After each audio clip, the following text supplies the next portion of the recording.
For those people who don't know, yung theme po natin this year is blessed to be a blessing. Ano nga daw yun? Ulit. Blessed to be a blessing. O sino sa inyo, you have heard this slogan na before?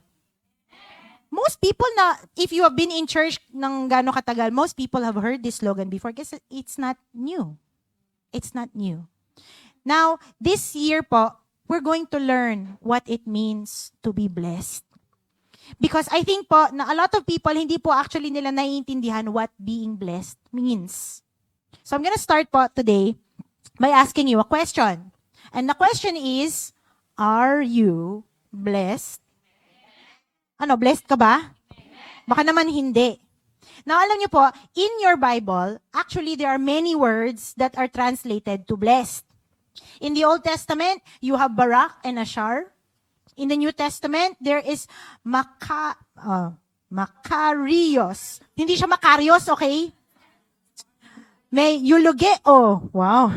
I got that one. The Makarios, hindi ako masyadong sigurado. Pero the Eulogeo, I'm sure. Now, in the NIV, if you read the NIV Bible, you will see a lot of blessedness there. The word blessed is used 306 times. The word bless is used 130 times and blessing is repeated 79 times. So, yung ating Biblia is full of blessing. Can I hear an amen? That's why sometimes sasabihin ng pastor, we are blessed with the reading of His Word. Amen? Amen. Now, yung word po na blessed originated, I'm surprised by this, in the 12th century. Naggaling po siya from an Old English word called bledsian, which means to make holy by blood sacrifice. Oh. So kung, when people say, blessed ka ba? Wow. Have you been made holy through blood sacrifice? Di ba? Now, dito po sa church, in modern churches, nagsimula po maging patok yung word na blessed nung mga 80s. Kasi, nandyan po nagsimula yung sinatawag nating prosperity gospel. Sino pa sa inyo nakarinig na ng prosperity gospel? Now, you know po, the prosperity gospel is not a real gospel.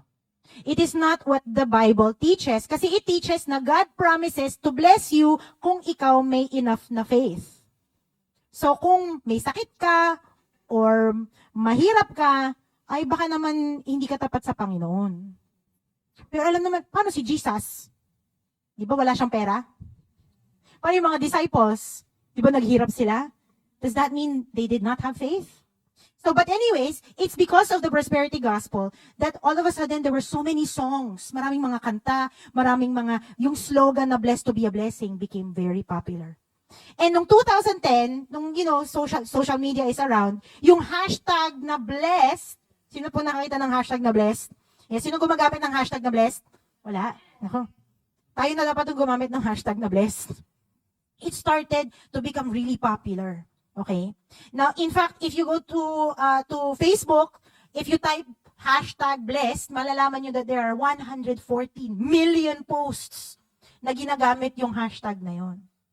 Unfortunately, sabi po natin unfortunately, ang problema po is that blessed or blessed is no longer seen as a Christian word.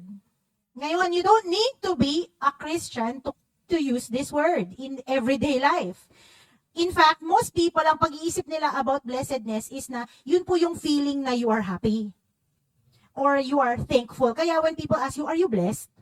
Ang tinatanong nila is, are you happy? Masaya ka ba? Okay? Or pag naswerte ang isang tao, when parang may nangyari sa'yo maganda, and then you feel blessed. Now, I want to tell you po, that is the world's definition of blessedness. That is what the world thinks being blessed means. Pero dito po sa series natin, we're going to go through the Old Testament. And we're going to learn what the Bible says, what blessedness really means. Now today po, I want you to join me as I pray. Let's pray. Let's come to the Lord. And let's ask the Holy Spirit to speak to us. Lord, we just want to thank you. We thank you, Lord, for 21 years of your faithfulness to this church body. And Lord, we look forward to even more years. Lord, help you enable us to serve you until our very last breath. Lord, we are here for you. We ask, Lord, na Tulungan mo kami as we listen to your word. Open our minds, Lord. Open our hearts, Lord. And reveal to us how to please you. Because we want to honor you. We want to make more disciples. We want to build your kingdom. Lord, we praise you. We love you. In Jesus' name, and the church will say, Amen. Palakpak ko sa Panginoon. Hallelujah. So, yung first po nating question is, ano ba yung blessing? What does it mean? What does blessing mean? If you go po on a topical study of the word blessing, there are 2 chapters in the Bible na kailangan aralin. The first one is Genesis chapter 1. Sino pong alam ng Genesis chapter 1? Yung in the beginning, the beginning, di ba? Yung creation story. And then another chapter is Genesis chapter 12, which is where yung si Abraham, okay? The first thing I want to show you is Genesis chapter 1. Interestingly, most people think that the first time na ginamit yung word na blessed is when God blessed man and woman. But that's not real. That's not true. The first time na ginamit ang word na blessed is when God blessed the creatures. When God blessed the creatures of the sea and the birds of the air. Okay? And then, sa verse 27 and 28, God blessed Adam and Eve. Now, hindi naman po importante who went first. Okay? What I want to point out po is that blessing is not just good luck. Hindi lang po siya yung biglang may nangyaring maganda and then that's blessing, ganon. Blessing comes from something. Blessing comes from someone. We learn po here is that blessing is from who? Lakasan nyo naman. Blessing is from? Yes, lakasan natin. How many of you know this popular doxology? Praise God from whom all blessings flow. Ayan, alam ko na yung sino na-save ng 70s. Kasi kayo may alam yan eh. Praise Him, all creatures here below. Praise Him above, ye heavenly hosts. Praise Father, Son, and Holy Ghost. That's a very old song. Pero what I love about that is na it says there that all blessings come from God. Is that true? Lahat ba ng blessing galing sa Panginoon? Wow. And that's true po. All true blessing is from God. Bakit? Because we believe and the Bible teaches that He is the only source of all goodness and favor. Ibig sabihin, kung may maganda sa buhay mo, kung may tunay na pabor na naibigay sa'yo, hindi po yan galing sa tao. Hindi po yan nanggaling sa pagsisikap mo. It is because God has blessed you. That's what James chapter 1:17 says. Every good and perfect gift comes from the Father. Now yesterday I preached this sermon, pero when I went back home, I felt compelled to add something, no? And it's this. I want to remind some of you that not everything that feels or looks good is a blessing. I'm gonna remind you again. Because alam niyo po, again, dito sa mundo na to, blessing is a feeling of happiness. So isip natin, if it makes me happy, I'm sure it's a blessing. But let me tell you today, hindi lahat ng bagay na nakakapagsaya sa'yo is a blessing from God. In fact, if you notice, maraming bagay na the things that make us happy often bring us away from God, right? Diba? Sin feels good. Sin feels good, but that is not a blessing. So, we have to be careful. Another thing that I want to point out is that not all blessings look or feel good. In fact, sabi po nga na, there are some blessings that people will say, ay, ayoko niyan. There was a book, I forgot who the writer was, I think it was Philip Yancey, is The Gift of Pain. How many of you want the blessing of pain? Nobody. Diba? Oh yes, Lord, I want all your blessings, but I don't want that. But guys, can you imagine what would happen kung wala tayong, there's a sickness, may sakit po, na may mga taong hindi nakakaramdam ng pain. They cannot feel. So pag nakalagay yung kamay nila sa mainit, hindi nila nararamdaman. Pain is a gift, but nobody wants it. So again, all true blessings are from God, but not all blessings look or feel good. I want to show you an example. In Genesis chapter 27, si Isaac, do you remember Isaac? Isaac, matanda na si Isaac. And he's about to die, so he decides, I'm going to bless my sons. Long story short, Isaac blessed his second-born son, Jacob. Ibinigay niya kay Jacob yung pagpapalang dapat ibigay kay Esau. Esau is the firstborn. Ako po is a firstborn. And this is the blessing that he gave to him. Ito binigay niya kay Jacob, okay? May God give you heaven's dew and earth's richness, an abundance of grain and new wine. May nations serve you, and peoples bow down to you. Be Lord over your brothers, and may the sons of your mother bow down to you. May those who curse you be cursed, and those who bless you be blessed. Maganda ba yung blessing na yan? Yes. It sounds good, right? Now, I want to point out po na yes, si Isaac ang nagsalita. He is the one who blessed Jacob, but the blessing comes from where?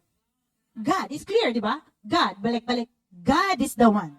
So, again, you see this. Isaac is saying the blessing, but the blessing is coming from God. Now, i-compare ko po yung blessing na ibinigay kay Jacob.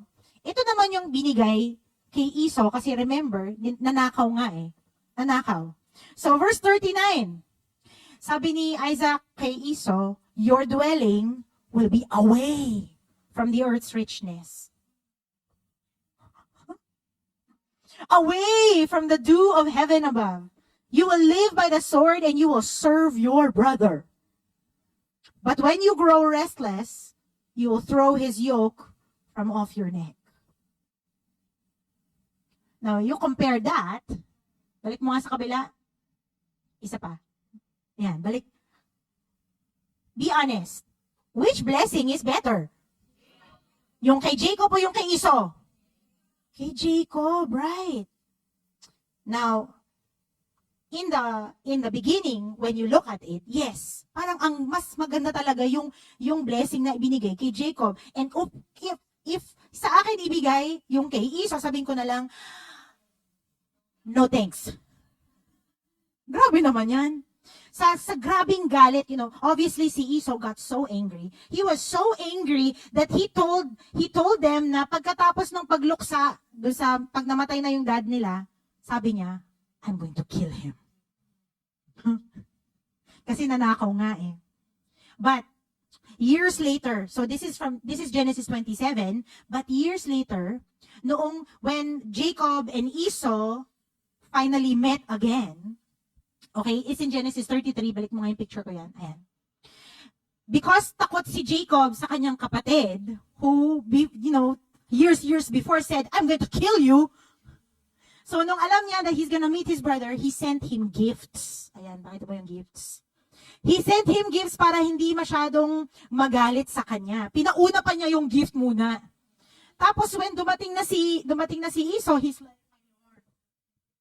my Lord, very humble. Wow. Dati hambog, ngayon naging humble na. But, po, I want you to look at my picture. I love this because you can really see yung face ni Esau. Does that look like someone who wants to kill his brother? Hindi naman, di ba? Again, years before, nung ibinigay ni Isaac yung blessing kay Esau, he was so angry. Kasi isip niya, ninakaw yung para sa akin. Wala nang natira sa akin. Walang klaseng blessing yan. But now that Jacob is offering him so many gifts, sabi ni Esau sa kanya, no thanks. Sabi niya, I already have plenty. So you can see here, siguro, basahin mo yung blessing ni Esau, right? Parang hindi maganda eh. But even though it does not look good, it is good. It is good because it is from God. Can I hear an amen? And that's what we learned for the first thing, that not all blessings look and feel good, but all blessings are good because together, God is good. Can I hear an amen? Amen. Now, balik po tayo again sa Genesis chapter 1. When God blessed yung mga creatures, pati binless niya si Adam and si Eve, may sumunod. So there's the blessing, and then there's a command. Okay? And the command is the same to both. What's it? What's the command? Be fruitful and multiply. I want to show you po that this is a pattern. Hindi lang sa Genesis chapter 1, pero throughout Scripture. Now, whenever God blesses, okay, pag ang Panginoon nagbigay ng pagpapala, He doesn't just say to you, okay, I gave you a blessing now, you can do whatever you want with it. Okay? He does not tell you na, okay, binigay ko na sa'yo tong blessing na to, ngayon, bahala ka na. God never does that. In fact, whenever God blesses, He demands na gamitin yung blessing in a certain way. Yun sa case ng Genesis chapter 1, God blesses yung mga creatures and He blesses si Adam and Eve and He commands them to be fruitful and to multiply. What we learn here po is very important. So, truth number 2, blessings are for God's plans and God's pleasures, not ours. Hindi po nagbibigay ang Panginoon para ikaw mapasaya o para maging maginhawa ang buhay mo is because meron siyang plano. Blessings are meant to be used the way God wants it to be used. Hebrews 13, verse 16, basahin po natin together. 1, 2, go. And do not forget to do good and to share your blessings with others, for with such sacrifices, God is pleased. So makita po natin na pag ang pagpapala ay ginagamit in the way that God wants, God is pleased. What happens kung hindi natin gawin yun? What if we just want to do what we want with the blessing? Eh, binigay na sa akin, dapat ako na magsasabi kung anong gagawin. Di ba? Remember po sa Exodus 16? Does anyone know what that white stuff is? Wow! Congratulations! May mga nakapagbasa ng Old Testament. Yes, that is manna. Oh, okay. Okay. Remember, God saved Israel from Egypt. Right? God brought them from slavery and then dinala niya sa wilderness. May pagkain ba doon? Nagbaon ba sila? May time ba silang mag-ani? Wala. So, gutom na yung mga tao. So, nagsabi sa Panginoon, dinala mo ba kami para mamatay? So, God gave them manna from heaven. It's this white stuff that comes in the morning. And then He told the mga people na you can gather enough for you. Each person can only gather enough. God promised na He will bring manna every day for 6 or 5 days, I think. And then on the 6th day, parang doble yata. Doble yung makukuha nila. But the instruction is, God says, I will bless you with this manna, I will be faithful, but you take only enough. Pero may mga taong ayaw makinig. Siguro isip nila, ayokong mag-gather tomorrow. So, mag-gather lang ako today. So, dinamihan nila. Anong nangyari sa manna? Inuod at naging maamoy, okay? It turned into maggots. This illustrates po na when God blesses, siya rin yung magsasabi kung paano siya gagamitin. It is not according to what we think is good. Okay? God blesses the way He wants. Another illustration po is in Luke chapter 12. Marami pong parable si Jesus. This is not one of the famous ones. It's called the parable of the rich fool. Sino po sa inyo may palayan? Or gulayan na lang. Sige, mas mama ba? Wala. Konti lang. Oh my gosh. Oh. Now, meron daw mayaman. Wow. Sana all. Meron daw mayaman, and one season, nagkaroon sila ng masaganang harvest. Yung more than expected. Sa'yo ng ganun, di ba? Yung nagtanim ka, tapos yung ani is more. Wow, sana ganun, no? So, inisip niya, anong gagawin ko? Ang daming may surplus, may extra, may bonus. So inisip niya, okay, I'm going to tear down yung mga barns, magpapatayo ako ng malaki, tapos iimbak ko yung extra, tapos I will live my life easy. Relax na lang ako. Hindi na ako kailangan mag-alala. Now, si God, sabi niya, you fool. Tonight, you die. And walang makikinabang dyan sa ekstrang na ibigay sa'yo. What does that mean? Does that mean hindi po magandang mag-save? Ang hina ng ano nyo mamamatay na nga lang. Sige, magsaya na lang tayo. Guys I am compelled to tell you that you should learn from the ant to save because parating na ang tag-ulan at pag wala tayong saving, you're dead. Okay? Ayan na si utang, ayan ang simula. Learn from the ant. But what Jesus is pointing out here is na yung man was selfish. Nagbigay ang Panginoon ng sobra sa kanya para gamitin in the way God wants. And you know po, sa Israel, there's a law, there's a rule, that yung extra ay ibibigay sa mga mahihirap. That's why God blesses. That's why God blesses with extra. So, not so that ikaw magpayaman, but so that you can be generous to others. The point po here is God's blessings are meant to serve God, not our selfish desires. Now, which brings us po to the third important truth we learn. And it's that blessing is more than just good vibes. Blessings come with responsibility. Lakasan nga natin anong word yun? Responsibility? Wow. Actually, before, ang akala ko, most people think that Genesis chapter 1, that the blessing given to Adam and Eve was to be fruitful and multiply. That's wrong. The original blessing that God gave us is the blessing of being His image bearer. Pagtinginan nga tayo, naghilamas ka ba? May lipstick ako today. Okay. Alam niyo po ba that in the image in every person, matanda o bata, lalaki o babae, wherever you come from, is the image of God. Made in the image of God.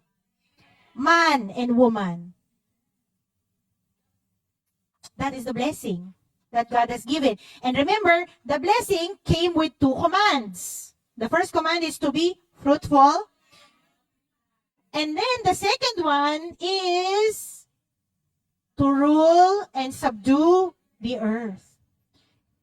God blessed man with His image so that we can do those 2 things. We need to redefine kung ano po ang ibig sabihin ng blessing. The main purpose of blessing is, again, not na maging maginhawa ang buhay mo, na maging masaya ka na. Really, the main purpose of blessing is to empower and equip us to carry out yung God-given responsibilities. Kaya never po nating masasabi sa Panginoon, Panginoon, hindi ko kaya. Why? Because what God requires, God provides. Kung ang Panginoon magpapagawa sa iyo ng isang bagay, tiyak po na siya ay magbibigay sa iyo ng lakas. That's true. Yes, let's praise God. 2 Corinthians 9 verse 8.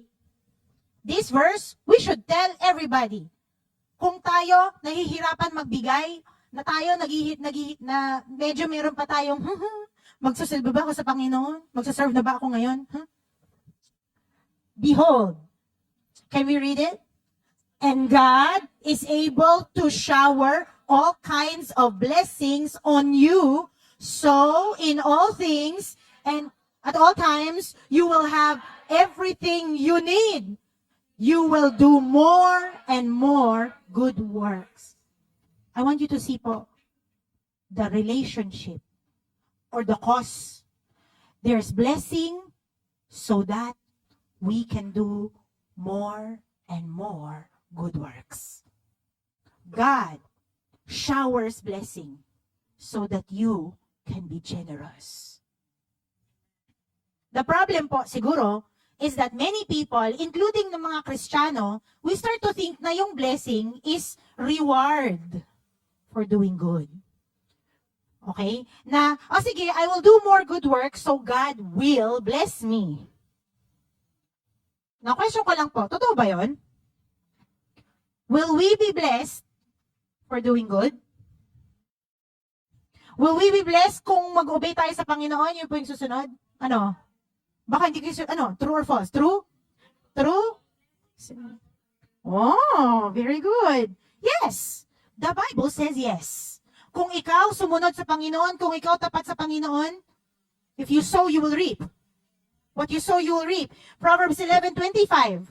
It says, the one who blesses others is abundantly blessed. If you go to Deuteronomy 28, isa pong buong chapter where God is basically saying that if you obey, you will be blessed. If you don't obey, you'll be cursed. Oh. Si Jesus nga, sabi niya sa Luke 11:28, blessed are those who hear and obey the word. So, totoo. You will be blessed for obeying God. But, again, the main purpose of blessing is not as a reward. Yes, there is blessing for obedience. But the main purpose of blessing is that we serve God. I want to show you this. Blessings are entrusted to us. They do not belong to us. Ang pagpapala ay ipinagkaloob sa'yo. Hindi mo yan pagmamay-ari. We need to change that. Because again, sometimes ang isip natin, ibinigay na to ng Panginoon sa akin, so ako na yung bahala kung anong gagamitin ko dyan. Really? And that is why God tells people, you have robbed me. You have robbed me because hindi mo ibinigay ang para sa akin. Now, balik po tayo. We have learned quite a few things na about blessing, no? And I want to show you, again, hindi lang po yan sa Genesis chapter 1. You see that even in Genesis chapter 12. So babasahin ko po yung Genesis chapter 12. This is God talking to Abram. Si Abram is si Abraham. Bago nagpalit yung kanyang pangalan. Okay? The Lord had said to Abram, go from your country, your people, and your father's household to the land I will show you. Basahin po natin verse 2. I will make you into a great nation, and I will bless you. I will make your name great, and you will be a blessing. Wow. Verse 3. I will bless those who bless you, and whoever curses you, I will curse, and all peoples on earth, and be blessed through you. Oh, will be blessed through you. So far, tatlo na po yung natutunan natin about blessing. The first thing we learn is that blessing is from God. Kaya sa Genesis chapter 12, makita nyo, di ba paulit-ulit yung sinasabi ng Panginoon, I will show you, I will make you, I will bless you. Because blessing is from God. Kung may pagagawin, siya ang mabibigay ng paraan. Di ba? Second thing we learned kanina is that blessing is for God. Di ba sabi ng Panginoon, I will bless you and you will become a great nation. Bakit ginawa yan ng Panginoon? Para ba maging masaya si Abraham? Para maging tanyag yung pangalan niya, para everybody will remember Abraham? Father Abraham, di ba? No. God had a plan. And it involves na gagawin niyang malaking great nation itong from the line of Abraham. Third thing we learn is that blessing is responsibility. God does not bless you and say, sige, ikaw nang bahala dyan. Kita mo, ano daw ang responsibility ni Abraham? Sabi niya, I will make your name great and... So, guys, I want you to notice, God is not offering Abraham a chance na maging blessing sa iba. Yung kung i-bless kita tapos pag may time ka, sige, try mong maging blessing. Hindi yun ang sinasabi ng Panginoon, di ba? God is commanding him. I am going to bless you. And you have the responsibility not just to be a blessing, but to be a blessing to all the nations. Tingin niyo madali yun? Madali ba yun? No. The question we want to ask now is, bakit? Why? Why do we need this blessing? Why does God give us this such a heavy responsibility? Why do we need blessing? Now sa Genesis chapter 12, ito yung sinabi ng Panginoon kay Abraham. Through you, ano daw mangyayari? All peoples on earth will be blessed. Wow. So may plano ang Panginoon, may purpose ang Panginoon. This blessing is not just nice. It's necessary. Do you need blessing? Actually, some of you may say, yes, I want blessing. But many of you don't realize na you need blessing. Kasi sa isip lang natin, blessing is yung dumating na di natin inaasahan na blessing. Magandang bagay. Pero kung wala, di carry on. Diba? Some might even say, it's nice to have blessing, pero kaya ko naman. Carry pa naman. I want to tell you today, you cannot live without God's blessing. Blessing po is not just this bonus that will make your life happier and easier and more convenient. Blessing is not just nice, it is necessary. Repeat after me, I need God's blessing. Tumingin ka sa katabi mo, you need God's blessing. Yes, this is true. You need it. You need it. Why? Do you want to know why? Because kung wala ang pagpapala ng Panginoon, we cannot live. Nothing lives without God's blessing. Do you want to know yung mind-blowing truth? Today po, we learn, sige pa, forward, isa pa. Blessing is not just from God. The real blessing is not just from God. The blessing is God Himself. We need to redefine what it means to be blessed. Hindi lang po na, are you blessed? Are you feeling happy? We have to redefine the idea of blessing na, ay, nakuha ko na yung gusto ko, so I'm blessed. Guys, blessing is not about getting what you want. Blessing is about being in a right relationship with God. Even if, yes, mamaya lalakasan pa natin yan. Even if you have everything that you want, but if you do not have this right relationship with God, kapatid, you are not blessed. Kahit na makuha mo na lahat ng pinangarap mo, para sa'yo, para sa pamilya mo, kahit na nakapagtapos ka na ng pag-aaral mo, nakakuha ka na ng magandang trabaho, nakapagtayo ka na ng napagandang bahay, meron ka ng business, whatever. But guys, if you do not have a relationship with Jesus, the right relationship with Jesus, you are not blessed. And this blessing, you cannot earn. Which brings us back to the question, why do we need the blessing? I want you to see this. It's because of this. It's because of sin. Remember Genesis chapter 1? God blessed Adam and Eve. But then instead of obeying God, Adam and Eve turned away from God. And that sin is what separated man and God. What happens when the relationship is broken? Because remember, blessing comes from God. He is the true source of blessing. So, kung may sin sa buhay mo, you are cut off from the source of blessing. Sin cuts you off from being in a relationship with God, and sin cuts you off from blessing. So, kahit na, yes, may mga tao, sometimes you go on Facebook, yung mga friend mo na grabing tagay, nakailan ng bansa yung napuntahan, parang, ang dami-dami nilang mga luxuries. Grabing, ang daming labubu. Ang daming, wow, South Korea, Japan, wow, parang ang saya-saya nila. Pero hindi man sila nakapag-church. Hindi naman nila kinikilala si Kristo. Yung colleague mo na palaging napopromote, pero hindi naman niya kilala ang Panginoon. Huwag ka nang maging jealous dun sa mga yun. Kasi guys, kahit na gaano kalaki na, gaano ka-successful ka na, if that is you, you are not blessed.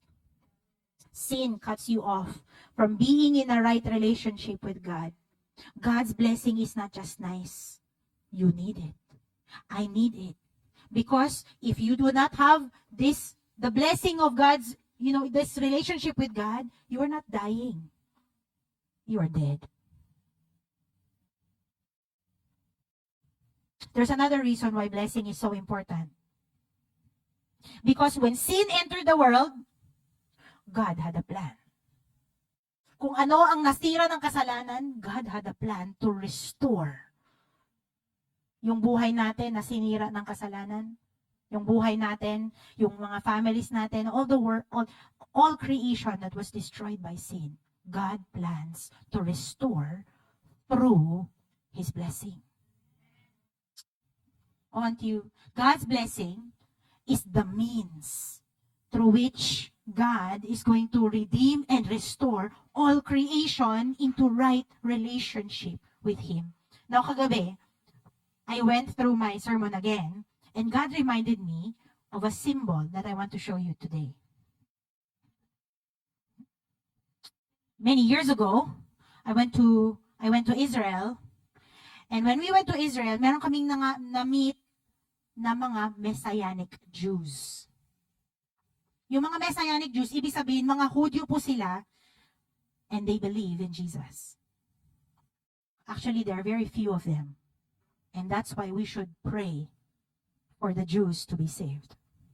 Pero this symbol is the symbol that they use to show yung relationship between Jews and Christianity.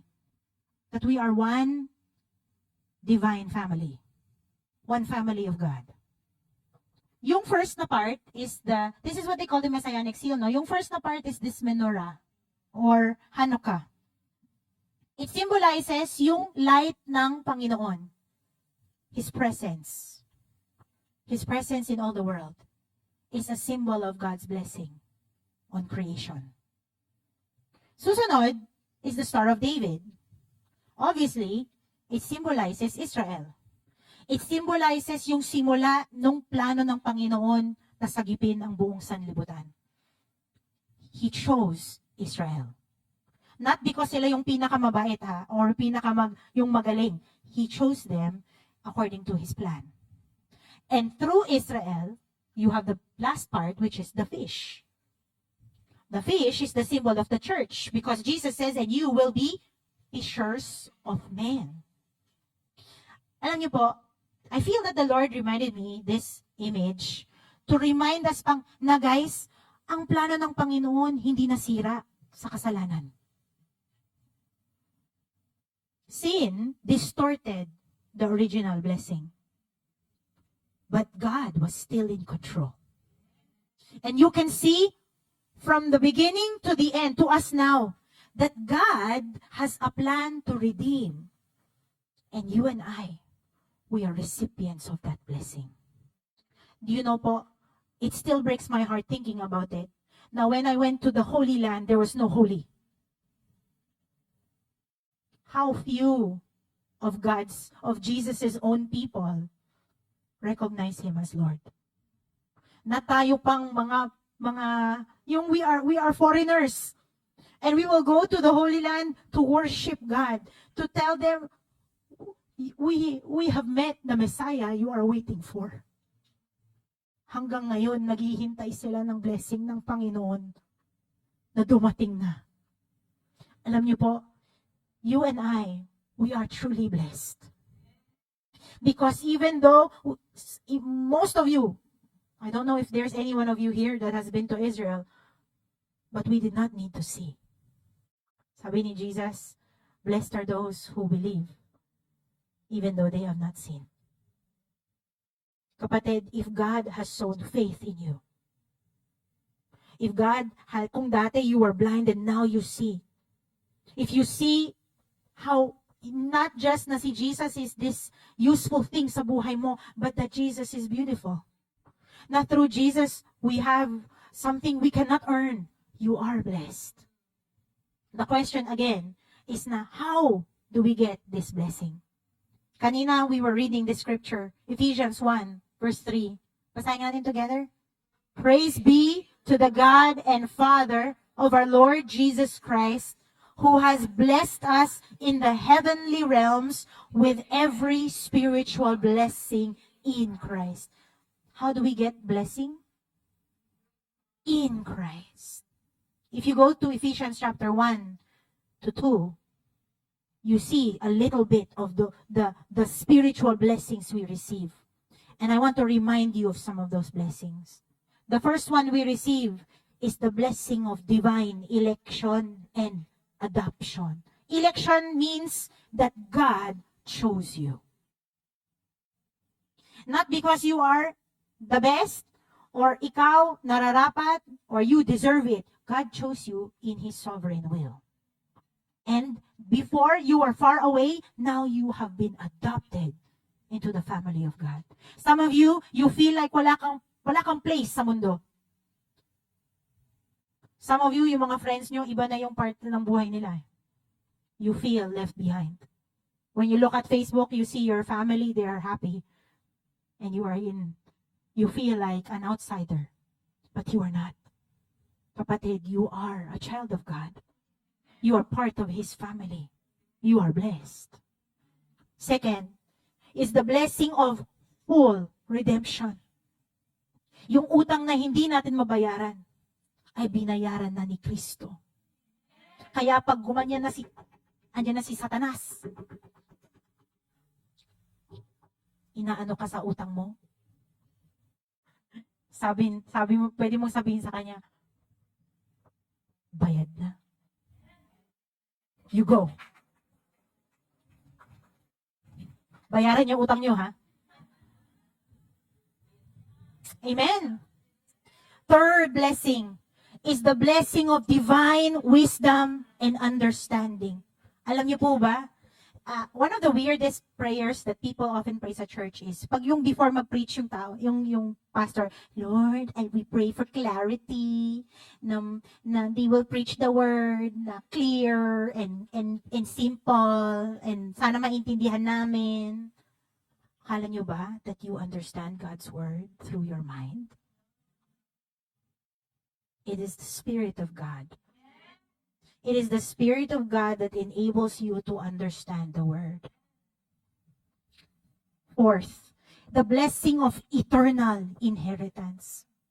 Wala man kayong manahin sa tatay-nanay nyo, but you do have an inheritance. Yes, amen! And alam niyo po, it's guaranteed. Walang makakakuha niyang inheritance natin. Wala man tayong, kayamanan dito sa mundo. Our suffering is temporary. Our glory is eternal. Can I hear an amen? May guarantor nga tayo. Alam mo sino yung guarantor? Si Holy Spirit.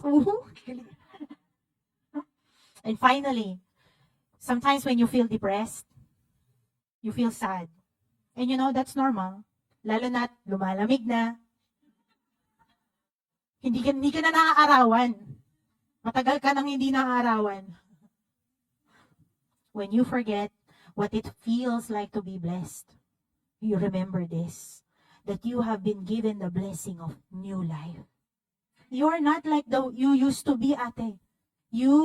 Ephesians 2, by grace, it is by grace you've been saved through faith, not by works, so that no one can boast. You were not saved by good works, but now you are saved for good works. You are God's workmanship. May magagawa siya sa iyo, kapatid. You have been blessed to be a blessing. Amen. Let's give praise to the Lord.